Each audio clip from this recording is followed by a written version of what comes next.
അനീഷേട്ടൻ ശരിക്കും അനുമോളെ നല്ലതുപോലെ കെയർ ചെയ്യുന്നുണ്ട് കേട്ടോ.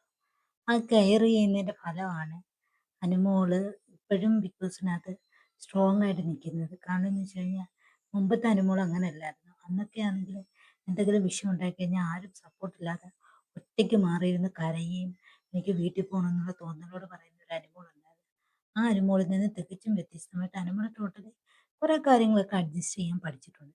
അത് മാത്രമല്ല ഇപ്പൊ തന്നെ വീട്ടിലും ആദിലയും നൂറയും മറ്റു വീട്ടിലുള്ളവരുമായിട്ട് ഒറ്റപ്പെട്ട് അകന്ന് കഴിയുന്ന അനുമോൾക്ക് നല്ല സപ്പോർട്ടാണ് നമ്മുടെ അനീഷേട്ടൻ കൊടുക്കുന്നത്.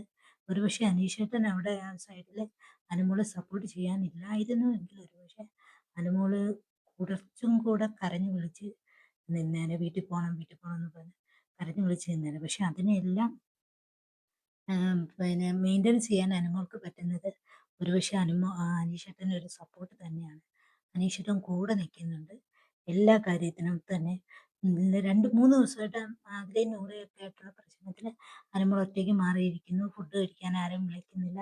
പക്ഷെ അനീഷേട്ടനാണ് അപ്പോഴെല്ലാം അനുമോളുടെ അടുത്ത് ചെന്ന് അനുമോളെ സപ്പോർട്ട് ചെയ്ത് സംസാരിക്കും.